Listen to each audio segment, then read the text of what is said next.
একটু নেই, পর্ব 17 নেই, আরেকটু আমরা 15 মিনিট ক্লাস করাবো। আজকের আলোচনা হচ্ছে সাক্ষ্যয়ন গল্প পর্ব 17, 118 থেকে 134। 134 পর্যন্ত যেতে পারবো না, আমরা কয়েকটা নেই। এখানে বলছিল কে জানি বলছিল, সাদ্দাম বলছিল যে এখান থেকে একটু ভালো করে নেওয়ার জন্য। তো ওগুলো আমরা বিস্তারিত নিয়েছিলাম, তো এখান থেকে হয় না, এই গল্পের মাধ্যমে শেষ করবো ইনশাল্লাহ। তাহলে এখানে একটা মজার মোটামুটি আমরা অনেক কিছু শিখবো।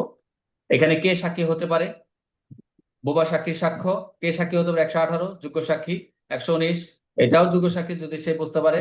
স্বামী স্ত্রীর সাক্ষ্য 120, বিচারিক জুরির সাক্ষ্য 121, 23, সরকারি গোপন নথি 124, 29 পর্যন্ত, আর সাক্ষীর সংখ্যা 134। তাহলে আমরা এই অধ্যায়ে এই পর্বে আমরা কি কি দেখবো, এগুলো আস্তে আস্তে যাবো, তারা হলো নাই।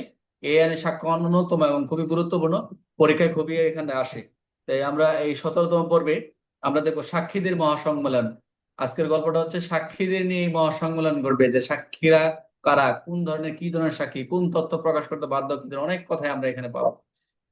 তো 118 থেকে 34 পর্যন্ত এই মূল বিষয় হচ্ছে কে সাক্ষী দিতে পারে, কে সাক্ষী দিতে পারবে না, সরকারি গোপন তথ্য কি প্রকাশ করা যাবে, মামলা জিততে কি অনেক সাক্ষী দরকার, এইসব প্রশ্ন উত্তর লুকিয়ে রয়েছে 118 থেকে 34 আমরা পাবো। সবাই একটু মনোযোগ দিন, ক্লাসে অনেকে চলে যাচ্ছেন, যায় না। বিচারক হাকিম, আইনজীবী নীলা, চরিত্রে ইন্সপেক্টর রফিক, মিন্টু, সেলিম, বুবা মেয়ে রিমা এবং একজন সাক্ষী নতুন আসছে, বুবা মেয়ে রিমা। সরকারি কর্মকর্তা রহিম একজন অ্যাড হয়েছে, মিন্টুর স্ত্রী মিতা, আবার এই যে আজকে আবার মিন্টুর স্ত্রী আসছে, মিন্টুর স্ত্রী আসলো মিতা। এখানে আমরা নতুন জানলাম মিন্টুর স্ত্রীর নাম মিতা। টিয়া পাখি, জানি, ধারা মাস্টার, বানর বাবু। প্রথম দৃশ্য, সবাই একটু মনোযোগ দেন।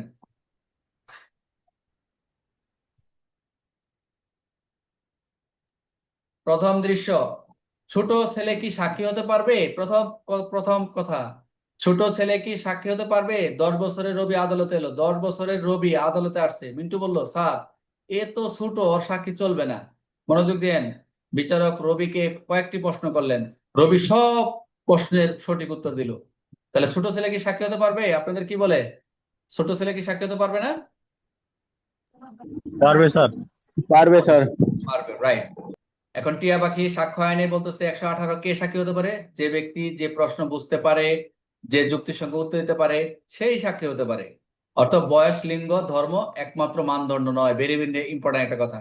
কোন বয়স, লিঙ্গ, ধর্ম, অর্থাৎ এইজ, জেন্ডার অ্যান্ড রিলিজন, এগুলো হচ্ছে কি করবে না, একমাত্র মানদণ্ড করবে না। সংলাপ, বিচারক, বুদ্ধি থাকলে সাক্ষী হওয়া যায়।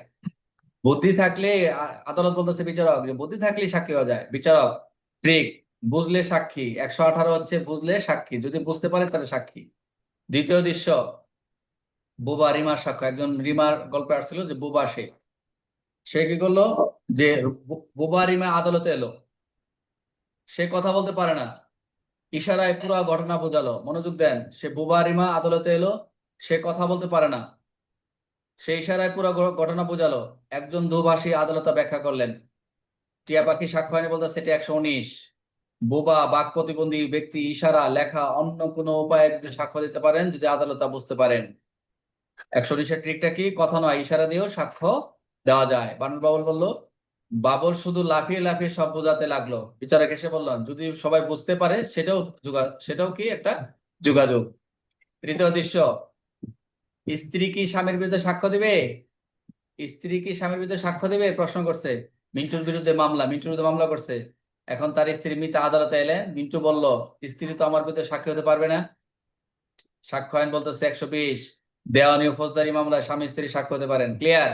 যে আমার বিরুদ্ধে মামলা করছে, সে তো আমার সাক্ষী হতে পারবে না, বলতেছে না, দেওয়ানি এবং ফৌজদারি মামলায় স্বামী স্ত্রী সাক্ষ্য হতে পারেন। ভেরি ভেরি ইম্পর্টেন্ট এমসিকিউ এটা। 120, husband wife competent witness. Husband wife কি কম্পিটেন্ট উইটনেস বলছে, কম্পিটেন্ট উইটনেস। চতুর্থ দৃশ্য, বিচারককে সাক্ষী বানাবে। বিচারককে সাক্ষী বানাবে, বিচারককে সাক্ষী বানাবে। মিন্টু বলতেছে, আমি বিচারক, স্যারকে সাক্ষী বানাবো, আমি বিচারক, স্যারকে সাক্ষী বানাবো। সবাই অবাক। সাক্ষ্য আইন বলতেছে 121, বিচারকের বিচারিক কার্য সম্পর্কে তার সহজে সাক্ষী করা যায় না যদি না উচ্চতর আদালতের অনুমতি বা আইনগত ভিত্তি থাকে। আপনি বিচারককে সাক্ষী করতে পারবেন না, করা যায় না। তবে কথা রয়েছে, যদি উচ্চতর আদালতের অনুমতি থাকে, আইনগত ভিত্তি থাকে, তবে সে বিচারকও সাক্ষী হয়ে যাবেন। Judgment, protected. 121। পঞ্চম দৃশ্য, সরকারি গোপন নথি। মনোযোগ দেন। সরকারি গোপন নথি, সরকারি কর্মকর্তা একটি গোপন ফাইল নিয়ে এলেন। মিন্টু বললেন, খুলে দেখান। রহিম বললেন, এটি রাষ্ট্রীয় গোপন নথি। সাক্ষ্য আইনের 123 রাষ্ট্রীয় স্বার্থ সংশ্লিষ্ট, ভেরি ভেরি ইম্পর্টেন্ট, রাষ্ট্রের স্বার্থ সংশ্লিষ্ট অপ্রকাশ্য সরকারি নথি সরকারের অনুমতি ছাড়া প্রকাশ করা যাবে না।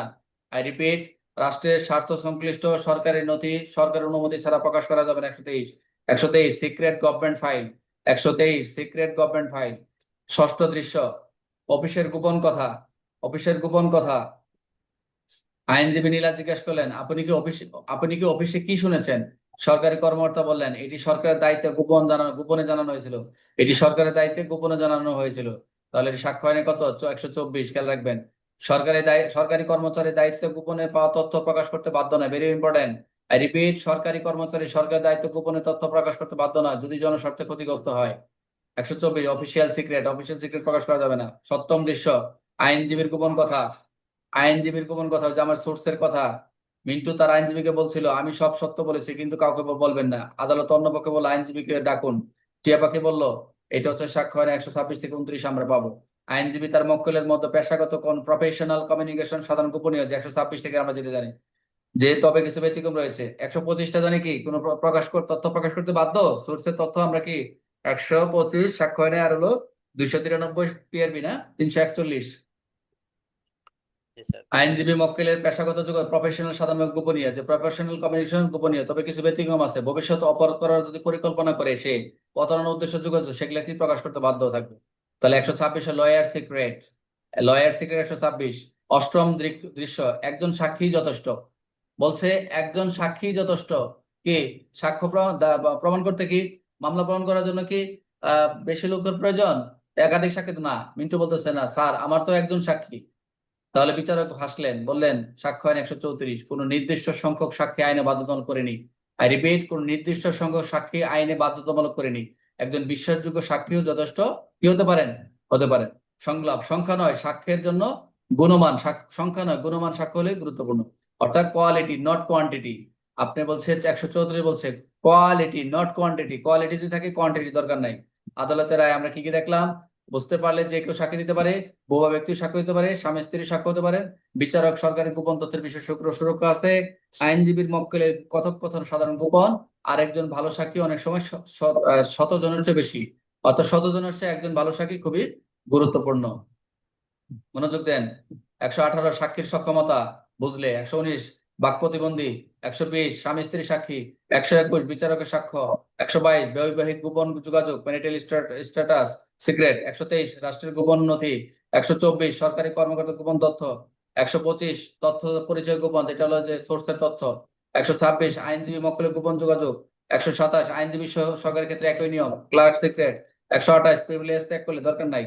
129 জোর করে গোপন যোগাযোগ প্রকাশ নয়, ক্লায়েন্ট প্রোটেক্টেড, এটা ক্লায়েন্ট প্রোটেক্টেড করবে অবশ্যই। 130টা একটু দেখে নেবেন। এমসিকিউ, দলিল উপস্থাপন প্রশ্ন করা যাবে। অন্য দলিলের দখলে যদি 131 ভেরি ভেরি ইম্পর্টেন্ট 100 রিটার্নের জন্য।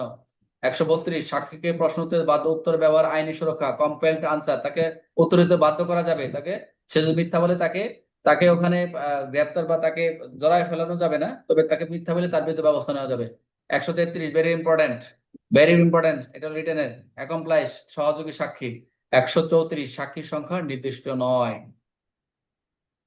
সাক্ষীর সংখ্যা নির্দিষ্ট নয়। একটু মনোযোগ দেন সবাই, একটু মনোযোগ দেন। এই গল্পটা এখান থেকে আপনাদের একটু নিয়ে নেই, একটু ভালো লাগবে আর কি। এটারে একটু একটু সবাই নেন, কেউ যাবে না, ক্লাসটা শেষ, একটু মনোযোগ দেন। একটি ডাকাতি মামলায় স্কুল শিক্ষক আজিজ, এত গল্প আপনাদের পড়াচ্ছে, এটা আপনাদের কাজে লাগবে, বুঝতে পারছেন? কাজে লাগবে, একটু দেখেন। একটি ডাকাতি মামলার স্কুল শিক্ষক আজিজ, তার স্ত্রী সালমা, বোবা যুবক লোক, আইনজীবী ফারহানা, বিচারক এই 5 জন ঘিরে একটা ঘটনা এগুলো। একটি ডাকাতি মামলায় গ্রামের স্কুল শিক্ষক আজিজ, স্ত্রী সালমা, বোবা যুবক বাবুল এবং আইনজীবী ফারহানা, এই বিচারক মিলে একটা ঘটনা করছে। কিরকম দেখেন। বাবুল ঘটনা নিজের চোখে দেখেছিল, সে কথা বলতে পারে না, সে ইশারায় সব বর্ণনা করলো, আদালতের সাক্ষ্য গ্রহণ করলেন, কারণ সে বুঝতে পারে, সে সাক্ষী দিতে পারে, এই নিয়ে 118। আর বোবা ব্যক্তির সাক্ষ্য হিসেবে বৈধ সাক্ষ্য আমরা দেখলাম কত, 119। সালমা তার স্বামীর পক্ষে সাক্ষ্য দিলেন, এটা কত, 120। কিন্তু স্বামী স্ত্রীর ব্যক্তিগত আলাপ প্রকাশ করতে অস্বীকৃতি জানলেন, কারণ তার বৈবাহিক গোপন যোগাযোগ, এটা হলো 122। মামলার শুনানি সময় বিচারক মাহবুবকে পূর্বের বিচারক কার্যকলাপ সম্পর্কে সাক্ষ্য দিতে আইন সুরক্ষা দিল পূর্বের, এটা হলো 121। তদন্তে কিছু সরকারি নথি গোপন প্রতিবেদন উঠে এলো, রাষ্ট্রের স্বার্থে প্রকাশ করা হলো না, সেটা 123 থেকে 124। যে ব্যক্তি গোপনে পুলিশকে খবর দিয়েছিলেন তার পরিচয় গোপন রাখা হলো, যেটা আমরা 125 জানলাম। অভিযুক্তের আইনজীবী ফারহানা সহকারী মক্কেলের গোপন কথা প্রকাশ করলেন না, এটা হলো 126 থেকে 27। পরে মক্কেল নিজের কথা প্রকাশ করায় সে সীমায় গোপনীয়তা ত্যাগ করলো, সেটা 128। তবে তাকে জোর করে গোপন যোগাযোগ প্রকাশ করতে বাধ্য করা গেল না, 129। এটা সুযোগ নাই, গোপন বাধ্য করা যাবে না। আদালত প্রয়োজন দলিল তলব করলেন, যার দখলে ছিল সে উপস্থাপন করলো, 130 থেকে 131। যেটা একজন সাক্ষী বাধ্য হয়ে প্রশ্ন উত্তর দিলেন, ওই যে বাধ্য হয়ে, যেটা বাধ্য বাধ্য হয়ে উত্তর দিলেন, কিন্তু সেই উত্তর পরবর্তী তার বিরুদ্ধে ব্যবহার করা হলো না, 132। যদি মিথ্যা হয় পরবর্তী ব্যবস্থা নেওয়া যাবে। শেষে ডাকাত দলের এক সদস্য অপরাধ স্বীকার করে সত্য ঘটনা জানালো, সহযোগীও সাক্ষ্য দিল, 133। যেটা সহযোগীর অ্যাকমপ্লাই, যেটা আর কি আহ যেটা আমরা রাজসাক্ষীর ক্ষেত্রে ইউজ করি। আচ্ছা, বিচারক বললেন সত্য প্রতিষ্ঠায় সাক্ষীর সংখ্যা নয়, সাক্ষ্যের গুণই হচ্ছে মুখ্য। এভাবে সাক্ষ্য হয় সবাই। 134 মনে বুঝতে পারবো। 134টা হচ্ছে এমসিকিউ আসে, আর এখানে 100 যেটা আমাদের 33 একটা রিটেনের প্রশ্ন। তো মোটামুটি আমাদের আজকে এই পর্ব 17তম পর্ব এই পর্যন্তই। আমরা পরের পর্বটা আরেকটু, যেহেতু ধারাগুলো একটু ডিফিকাল্ট, ওগুলো আমরা আস্তে আস্তে যাবো। আর আমরা আজকে আর যাবো না, পরবর্তীতে আমরা দেখবো কালকে মনে হয় শেষ হয়ে যাবে আমাদের গল্প।